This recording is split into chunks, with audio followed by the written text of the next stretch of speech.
சங்கீதம் 9. இதன் வரலாற்று பின்னணி மற்றும் முக்கிய செய்திகள் என்ன? சங்கீதம் 9 தாவீதால் எழுதப்பட்டது. இந்த சங்கீதம் தேவனுடைய நீதியையும் அவர் ஒடுக்கப்பட்டவர்களுக்கு செய்யும் உதவியையும் குறித்து பேசுகிறது. தாவீது தன் எதிரிகளை தேவன் அழித்ததற்காக நன்றி செலுத்துகிறார். இதன் வரலாற்று பின்னணி: தாவீது தன் எதிரிகளை ஜெயித்த பின் தேவன் தனக்கு செய்த உதவிக்காக இந்த சங்கீதத்தை எழுதியிருக்கலாம். தாவீது சவுலை விட்டு தப்பி ஓடிய காலத்திலும் பெலிஸ்தியர்களுடன் யுத்தம் செய்த காலத்திலும் தேவன் அவருக்கு உதவி செய்தார். அந்த சமயங்களில் இந்த சங்கீதத்தை எழுதியிருக்கலாம். இந்த சங்கீதம் தேவனுடைய நீதியையும் அவர் ஒடுக்கப்பட்டவர்களுக்கு செய்யும் உதவியையும் எடுத்துரைக்கிறது. இதில் பயன்படுத்தப்பட்டுள்ள முக்கியமான 4 எபிரேய வார்த்தைகள் மற்றும் அவற்றின் ஆழமான அர்த்தங்களை பார்ப்போம். 1. யாதா. இதன் பொருள் துதி என்பது. வசனம் 1. கர்த்தாவே, என் முழு இருதயத்தோடும் உம்மை துதிப்பேன். இந்த வார்த்தை துதி என்று மொழிபெயர்க்கப்பட்டாலும் இதன் வேர்ச்சொல் கைகளை விரித்தல் அல்லது எறிவதை குறிக்கும். கடவுளின் நன்மைகளை ஒப்புக்கொண்டு கைகளை உயர்த்தி அவருக்கு நன்றி செலுத்துவதை குறிக்கிறது. வெறும் உதடுகளால் அல்லாமல் முழுமையான நன்றியறிதலை இது காட்டுகிறது. 2. எல்யோன். இதன் பொருள் மிகவும் உயர்ந்தவர் என்பது. வசனம் 2. உன்னதமானவரே, உமது நாமத்தை கீர்த்தனம் பண்ணுவேன். இது கடவுளுடைய நாமங்களில் ஒன்று. இதற்கு மிகவும் உயர்ந்தவர் என்று பொருள். உலகிலுள்ள எந்த அதிகாரத்தையும் விட, எந்த பிரச்சனையை விடவும் கடவுள் மேலானவர் என்பதை இது உறுதிப்படுத்துகிறது. வானத்திற்கும் பூமிக்கும் அவர் ஒருவரே அதிபதி என்பதை இந்த சொல் பறைசாற்றுகிறது. 3. மிஸ்காப். இதற்கு பாதுகாப்பான கோட்டை என்று பொருள். வசனம் 9.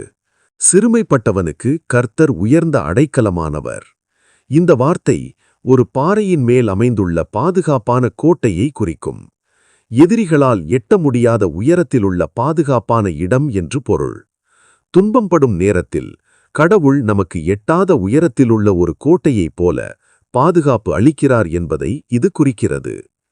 4. தராஷ். இதன் பொருள் விடாப்பிடியாக தேடுதல். வசனம் 10. கர்த்தாவே, உம்மை தேடுகிறவர்களை நீர் கைவிடுகிறதில்லை. ஒரு நபர் தாகத்தோடு தண்ணீரை தேடுவது போலவோ அல்லது ஒரு முக்கிய விஷயத்தை ஆழமாக படிப்பது போலவோ முழு மனதோடு கடவுளை தேடுவதை குறிக்கிறது. அப்படி தேடுபவர்களை தேவன் ஒருபோதும் கைவிடுவதில்லை. மேசியாவை பற்றி இதிலுள்ள செய்திகள் மற்றும் தீர்க்க தரிசனங்கள். நீதியுள்ள நியாயாதிபதியாக இயேசு கிறிஸ்து நீதியுள்ள நியாயாதிபதியாக வந்து உலகத்தை நியாயம் தீர்ப்பார். யோவான் 5:22.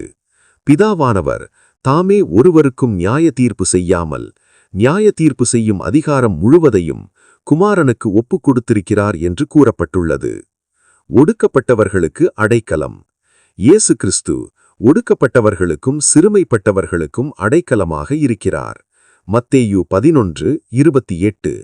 வருத்தப்பட்டு பாரம் சுமக்கிறவர்களே, நீங்கள் எல்லாரும் என்னிடத்தில் வாருங்கள், நான் உங்களுக்கு இளைப்பாறுதல் தருவேன் என்று இயேசு கூறுகிறார். சத்துருக்களை அழித்தல். இயேசு கிறிஸ்து சாத்தானையும் அவனுடைய கிரியைகளையும் அழிப்பார். 1 யோவான் 3:8. பிசாசினுடைய கிரியைகளை அழிக்கும்படிக்கே தேவனுடைய குமாரன் வெளிப்பட்டார் என்று கூறப்பட்டுள்ளது.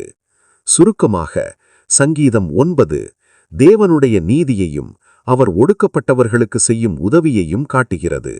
இந்த சங்கீதம் தேவனை துதிக்கவும் அவருக்கு நன்றி செலுத்தவும் நம்மை ஊக்குவிக்கிறது. இயேசு கிறிஸ்து நீதியுள்ள நியாயாதிபதியாகவும் ஒடுக்கப்பட்டவர்களுக்கு அடைக்கலமாகவும் இருக்கிறார் என்பதை நாம் நினைவில் கொள்ள வேண்டும். ஆமேன்.